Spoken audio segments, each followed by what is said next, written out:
Hello. Welcome to market discussion of the day. Today, July 30th, 2025. Wednesday ആണ്. So അതിലും important ആയിട്ടുള്ള കാര്യം ഇന്ന് GDP അനൗൺസ്മെൻറ്റ് ഡേ ആണെന്നുള്ളതാണല്ലേ.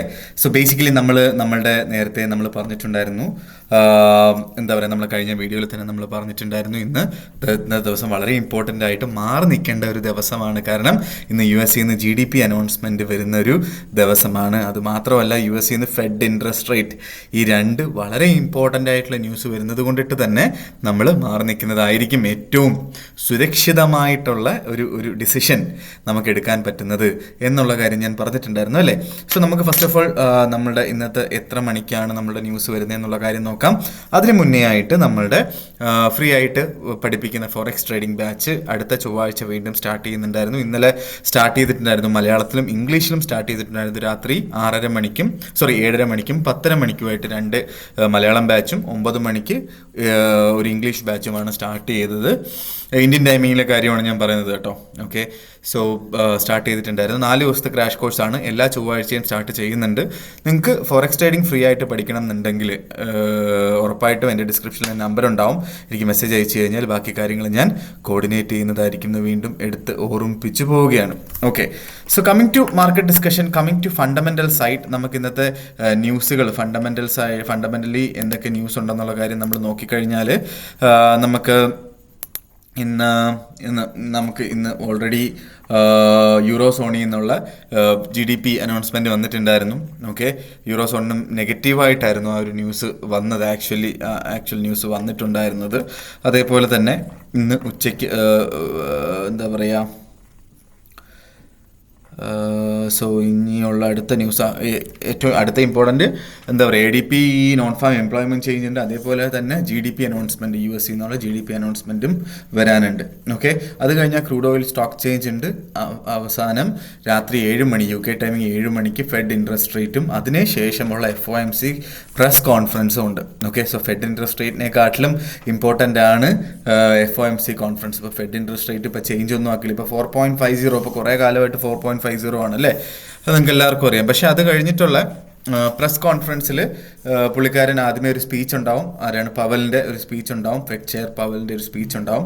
ആ സ്പീച്ചിൽ ഫസ്റ്റ് ഓഫ് ഓൾ പുള്ളിക്കാരൻ എന്താ പറയുന്നത്, പുള്ളിക്കാരൻ എടുക്കാൻ പോകുന്ന തീരുമാനം, അല്ലെങ്കിൽ ഡൊണാൾഡ് ട്രംപും മായിട്ടുള്ള എന്തെങ്കിലും സ്റ്റേറ്റ്മെൻറ്റ്, നമ്മൾ നേരത്തെ പറയാറുള്ള കാര്യമുണ്ട്, ഡൊണാൾഡ് ട്രംപും ഫെഡ് പവലുമായിട്ടുള്ള ഒരു റിലേഷൻഷിപ്പ് അത്ര നല്ല ഒരു റിലേഷൻഷിപ്പ് അല്ല എന്നുള്ളൊരു കാര്യം നിങ്ങൾക്ക് എല്ലാവർക്കും അറിയാം അല്ലേ. സോ അങ്ങനെ എന്തെങ്കിലും കാര്യങ്ങൾ പറയുകയോ അല്ലെങ്കിൽ പ്രസ് കോൺഫറൻസിൽ അങ്ങനെ എന്തെങ്കിലും കാര്യങ്ങൾ തീരുമാനിക്കുകയോ അല്ലെങ്കിൽ എന്തെങ്കിലും ചോദ്യങ്ങൾ ചോദിക്കാൻ നേരത്ത് ഉറപ്പായിട്ടും അങ്ങനത്തുള്ള ചോദ്യങ്ങൾ ഉണ്ടാവാനായിട്ടുള്ള പോസിബിലിറ്റി ഉണ്ട്. അപ്പം ഉറപ്പായിട്ടും അത് മാർക്കറ്റിനെ എങ്ങനെ ബാധിക്കും എന്നുള്ള കാര്യം നമ്മൾ നോക്കി കാണേണ്ടിയിരിക്കുന്നു. അതുകൊണ്ടിട്ട് തന്നെ മാർക്കറ്റിൽ നിന്ന് മാറി നിൽക്കുന്നതായിരിക്കും ബെറ്റർ എന്നുള്ള കാര്യമാണ് എനിക്കെടുത്ത് പറഞ്ഞു പോകാനായിട്ടുള്ളത്. ഓക്കെ, സോ നാളെ നമ്മൾ നോക്കുമ്പോൾ, നാളെ നമുക്ക് രാവിലെ ഇന്ന് രാത്രി വെളുപ്പാങ്കാലത്ത് തന്നെ റീറ്റെയിൽ സെയിൽസ് ഉണ്ട് ജപ്പാനിൽ നിന്ന്. സോ അത് ജപ്പാനിൽ സുനാമി ഉണ്ടായിട്ടുണ്ടായിരുന്നു. സോ അത് ബേസ് ചെയ്തിട്ട് ഇന്നലെ 148 ഉണ്ടായിരുന്ന ആ ഒരു സപ്പോർട്ട് റേഞ്ചൊക്കെ ഇത് ചെയ്ത് താഴോട്ട് പോവുകയുണ്ടായി മാർക്കറ്റ് അല്ലേ. അതെല്ലാം നിങ്ങൾ അറിഞ്ഞിട്ടുണ്ടാവുമെന്ന് വിശ്വസിക്കുന്നു.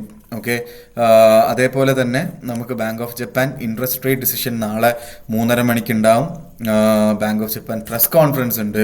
അതെല്ലാം കൊണ്ട് നാളെ ജാപ്പനീസ് യെനിൽ ഇന്ന് പൊസിഷൻസ് ഉള്ള ആൾക്കാർ ഇന്ന് തന്നെ ആ പൊസിഷനെല്ലാം എന്താ പറയുക, ക്യാൻസൽ ചെയ്ത് കളയുന്നതായിരിക്കും ബെറ്റർ ആയിട്ടുള്ളൊരു കാര്യം എന്ന് ഞാൻ എടുത്ത് ഓർമ്മിപ്പിച്ച് പോവുകയാണ്. നാളെ കോർ PCE പ്രൈസ് ഇൻഡെക്സ് അങ്ങനത്തുള്ള ന്യൂസുകളും പിന്നെ ഇനിഷ്യൽ ജോബ്ലെസ് ക്ലെയിം അങ്ങനത്തുള്ള വളരെ ചെറിയ ന്യൂസാണ് ബേസിക്കലി നാളെ ഉള്ളത്. പക്ഷേ ഈ പറയുന്ന ഫെഡ് ഇൻട്രസ്റ്റ് റേറ്റ് ഡിസിഷൻ എന്ന് പറയുന്ന ന്യൂസ് ഉറപ്പായിട്ടും നാളെ ആയിരിക്കും ഏഷ്യൻ സെഷനിലൊക്കെ മാർക്കറ്റിനെ അഫക്റ്റ് ചെയ്യുന്നത്. അതുകൊണ്ടിട്ട് നാളെ നമുക്ക് ഫസ്റ്റ് ഹാഫിൽ ട്രേഡ് ചെയ്യുന്നത് അത്ര ഉചിതമായിട്ടുള്ളൊരു കാര്യമല്ല എന്നുള്ള കാര്യം കൂടെ ഞാൻ എടുത്ത് ഓർമ്മിപ്പിച്ച് പോവുകയാണ്.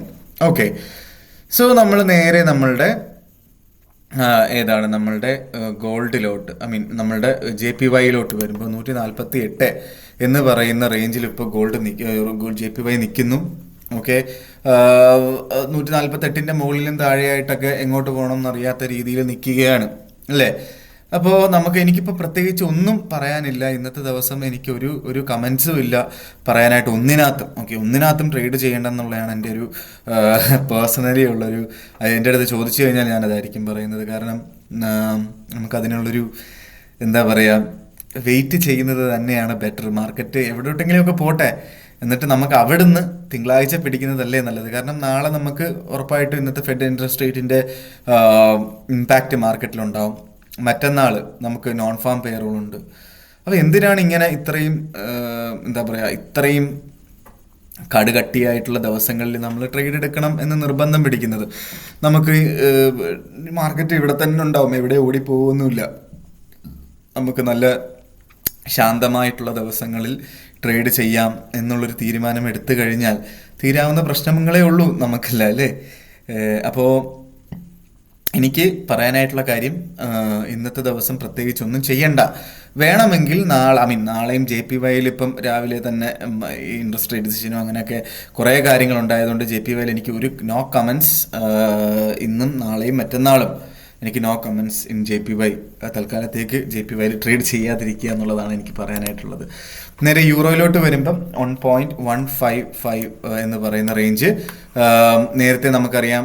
ഈ തിങ്കളാഴ്ച 1.1700 നിന്ന് നേരെ 1.1500 വരെ ഇന്നലെ എത്തിയിട്ടുണ്ടായിരുന്നു. നമ്മൾ എപ്പോഴും പറയാറുള്ള 1.1500 ഇന്നലെ നമുക്ക് കിട്ടി. അത് എടുത്തിട്ടുള്ള ആൾക്കാർക്കൊക്കെ ലോങ്ങർ ടേമിലോട്ട് വേണമെങ്കിൽ ഹോൾഡ് ചെയ്യാം. പക്ഷേ അത് എടുക്കാത്ത ആൾക്കാർ വിഷമിക്കുക കാര്യമൊന്നുമില്ല, ഒന്നുകൂടെ ആ ഒരു റേഞ്ചിലോട്ട് എത്തും എന്ന് തന്നെയാണ് എൻ്റെ ഒരു വിശ്വാസം. അല്ലാതെ തിരിച്ചങ്ങൊറ്റയടിക്ക് കയറി പോവുകയൊന്നുമില്ല. ഓക്കെ, സോ വെയിറ്റ് ചെയ്യുക, മാർക്കറ്റിനെ വെയിറ്റ് ചെയ്യുക. മാർക്കറ്റ് സെറ്റിൽ ആവട്ടെ. 1.1500 അടുത്ത് കിട്ടുകയാണെങ്കിൽ അവിടുന്ന് നമുക്ക് ബൈ ചെയ്ത് മുന്നോട്ട് പോകാം. ഏതാണ് JPYയുടെ കാര്യം എൻ്റെ അടുത്ത് ചോദിക്കുകയാണെങ്കിൽ. ഓക്കെ, അതാണ് എനിക്ക് JPYയിൽ പറയാനായിട്ടുള്ള ഒരു അവസരം എന്ന് പറഞ്ഞു കഴിഞ്ഞാൽ. ഓക്കെ, നേരെ നമ്മുടെ നമ്മൾ GBPയിലോട്ട് വരുമ്പം GBPയും 1.3300 എന്ന് പറഞ്ഞ് നമ്മൾ കുറേ കാലമായിട്ട് പറഞ്ഞുകൊണ്ടിരിക്കുന്ന അവസരം അല്ലേ. 1.33125 വരെ ക്യാൻഡിൽ ഫോർമേഷനും 1.33066 എന്ന് പറയുന്ന ഒരു പോയിന്റ് വരെ നമുക്ക് മാർക്കറ്റ് എത്തുകയും ചെയ്തു. ആ ഒരു 1.3300 കറക്റ്റായിട്ട് എത്തണമെന്നൊന്നുമില്ല കേട്ടോ. വെറും ഒരു എന്താ പറയുക 10 പിപ്പിൻ്റെ ഒരു വ്യത്യാസത്തിലാണ് ആക്ച്വലി ആ ഒരു ട്രേഡ് നമ്മൾ പറഞ്ഞ പോയിന്റ് കറക്റ്റ് പോയിന്റിലൊന്നും എത്തിയിട്ടില്ല. പക്ഷേ എന്നിരുന്നാലും ഞാൻ നേരത്തെ പറഞ്ഞു, നമ്മൾ പറഞ്ഞൊരു വര വരച്ചു കഴിഞ്ഞാൽ ആ വരയിൽ പോയി നിൽക്കണം, നിർബന്ധം പിടിച്ചിട്ട് കാര്യമില്ലല്ലേ. നമുക്ക് അതുകൊണ്ടിട്ട് തന്നെ ഈ ഒരു ബൈ പോയിന്റ് നമ്മൾ എടുത്തിട്ടുള്ള ആൾക്കാർ വേണമെങ്കിൽ നല്ല രീതിയിൽ ഹോൾഡ് ചെയ്ത് മുന്നോട്ട് കൊണ്ടുപോകുകയും ചെയ്യാം എന്നുള്ളൊരു കാര്യം ഞാൻ എടുത്ത് ഓർമ്മിപ്പിച്ചു പോവുകയാണ്. ഓക്കെ, അതാണ് എനിക്ക് JPYയിൽ GBPയിൽ പറയാനായിട്ടുള്ള. ഇന്നലെ നല്ല പെർഫെക്റ്റ് ഓപ്പർച്യൂണിറ്റി കിട്ടിയിട്ടുണ്ട്. ഇന്ന് നമുക്ക് അത് ഓൾമോസ്റ്റ് ഒരു 70 പിപ്പ് വരെയുള്ള പ്രോഫിറ്റും ഉണ്ട്. ഓക്കെ, പ്രോഫിറ്റ് ഹോൾഡ് ചെയ്യണം എന്നുള്ള ആൾക്കാർക്ക് ഹോൾഡ് ചെയ്യാം. പക്ഷേ എനിക്ക് ഉള്ളൊരു സജഷൻ എന്താണെന്ന് വെച്ച് കഴിഞ്ഞാൽ, നമുക്ക് ഇവിടെ ഈ പറയുന്ന പോയിന്റ് ഉണ്ടല്ലോ, ഏതാണ് 1.3500 എന്ന് പറയുന്ന ഈ ഒരു പോയിന്റ് നല്ലൊരു സപ്പോർട്ട് റീജിയനാണ്. ഓക്കെ, അപ്പോൾ നമുക്ക് ഈ ഒരു ഇതെന്ന് പറഞ്ഞാൽ ഏഷ്യൻ മാർക്കറ്റ് പോയ ലോ എന്ന് പറയുന്നത് 1.3340 എന്ന് പറയുന്ന സ്ഥലത്തോട്ട് നമ്മൾ നേരത്തെ വെച്ച സ്റ്റോപ്പ് ലോസ് 1.3340 ചേഞ്ച് ചെയ്ത് വെച്ചാൽ ബെറ്റർ ആയിട്ടുള്ളൊരു ഓപ്പർച്യൂണിറ്റി ആയിരിക്കും. കാരണം എന്താ പറയുക, നമുക്ക് കിട്ടുകയാണെങ്കിൽ അറ്റ്ലീസ്റ്റ് ഒരു 30 പിപ്പിൻ്റെ എങ്കിലും പ്രോഫിറ്റിൽ നമുക്ക് ആ ട്രേഡ് അവസാനിപ്പിക്കാം. കാരണം ഇന്ന് വൻ ന്യൂസുകളുള്ള ദിവസമാണ് അല്ലേ. അപ്പോൾ ന്യൂസുകൾ വരുമ്പോൾ ഒന്നുകിൽ ഭയങ്കര പെട്ടെന്ന് മുകളിലോട്ട് പോകും, അല്ലെങ്കിൽ ഭയങ്കര പെട്ടെന്ന് താഴോട്ട് പോയി നമ്മൾ ഓൾറെഡി ഉണ്ടാക്കിയ പ്രോഫിറ്റും കൂടെ കളയേണ്ട കാര്യമില്ലല്ലോ. അപ്പം താഴോട്ട് പോയാൽ ഈ പറയുന്ന 1.3300 സപ്പോർട്ട് ചെയ്യണം എന്ന് പോലുമില്ല. അതൊക്കെ കഴിഞ്ഞ് താഴോട്ട് വീണ്ടും പോകാം. അപ്പം അതുകൊണ്ടിട്ട് നമ്മൾ ഉണ്ടാക്കിയ പ്രോഫിറ്റ് നമ്മൾ വെറുതെ കളയേണ്ട ആവശ്യമില്ലാത്തത് കൊണ്ടിട്ട് ഞാൻ പറയുന്നത് 1.3340 അവിടെ സ്റ്റോപ്പ് ലോസ് മാറ്റി വെക്കാം വേണം എന്നുള്ള ആൾക്കാർക്ക്. ഇല്ലെങ്കിൽ നിങ്ങൾ ഓൾറെഡി വെച്ചിട്ടുള്ള സ്റ്റോപ്പ് ലോസ് തന്നെ വെച്ചാലും ചേഞ്ച് ചെയ്തിട്ടില്ലാത്ത പ്രശ്നമില്ലാത്ത കാര്യമാണ്. അപ്പോൾ ഇന്ന് നമ്മൾക്ക് ഈ ആഴ്ച ഞാൻ ഒരു ഓപ്പർച്യൂണിറ്റി നേരത്തെ പറഞ്ഞിട്ടുണ്ടായിരുന്നില്ല. പക്ഷെ നമുക്ക് പെർഫെക്റ്റ് ആയിട്ട് നമ്മൾ കുറേ കാലമായിട്ട് പറഞ്ഞുകൊണ്ടിരുന്ന യൂറോയുടെയും ബ്രിട്ടീഷ് പൗണ്ടിൻ്റെയും ഓപ്പർച്യൂണിറ്റി നമുക്ക് കിട്ടി എന്നുള്ളൊരു കാര്യമാണ് എനിക്ക് പറയാനായിട്ടുള്ളത്. ഓക്കെ, സോ ഈ ആഴ്ച കിട്ടാനുള്ളത് കിട്ടിയല്ലോ. നമ്മൾ എന്തിനാണ് അടുത്ത ഒരു ഓപ്പർച്യൂണിറ്റിക്ക് വേണ്ടി പോകുന്നത്? ഇനി ഉള്ള 3 ദിവസവും highly volatility, highly risky day ആണ് എന്നുള്ള കാര്യം നമ്മൾ നേരത്തെ പറഞ്ഞിട്ടുണ്ട്. അപ്പോൾ അതുകൊണ്ടിട്ട് മാർക്കറ്റിൽ നിന്ന് മാറി നിൽക്കുക എന്നുള്ളതാണ് എനിക്ക് ഏറ്റവും ബെറ്റർ ആയിട്ടുള്ളൊരു ഓപ്പർച്യൂണിറ്റി ആയിട്ട് എനിക്ക് അത് ഓപ്പർച്യൂണിറ്റിയാണ്. എന്തുകൊണ്ടാണെന്നറിയോ? നമ്മൾ ട്രേഡിലോട്ട് ഇറങ്ങിയാലല്ലേ നമുക്ക് ലോസ് ഉണ്ടാവത്തുള്ളൂ. ഓക്കെ, ട്രേഡിലോട്ട് ഉണ്ടായിട്ട് ഇറങ്ങാതിരുന്ന് കഴിഞ്ഞാൽ നമുക്ക് ലോസ് ഉണ്ടാവത്തുള്ളൂ. അപ്പോൾ അതൊരു ഓപ്പർച്യൂണിറ്റി ആയില്ലേ. അപ്പം അതാണ് എനിക്ക് പറയാനായിട്ടുള്ള ഓപ്പർച്യൂണിറ്റി എന്ന് പറഞ്ഞു കഴിഞ്ഞാൽ. എൻ്റെ ലാപ്ടോപ്പിൽ ചാർജ് കഴിയാറായപ്പോഴാണ് വീണ്ടും ഇത് പോയത് കേട്ടോ.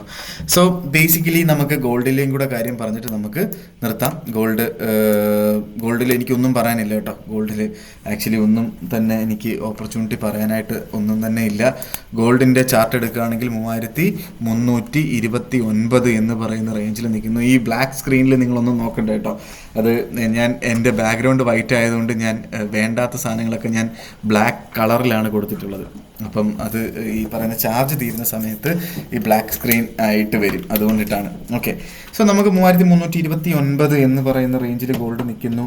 ഇനി എങ്ങോട്ട് എന്നുള്ള കാര്യം നമ്മളുടെ ന്യൂസ് വരുമ്പോൾ മാത്രമേ നമുക്കറിയത്തുള്ളൂ. ന്യൂസ് 1.5 മണിക്ക്, അടുത്തൊരു 3 മണിക്കൂറിൽ നമുക്ക് ന്യൂസ് വരും.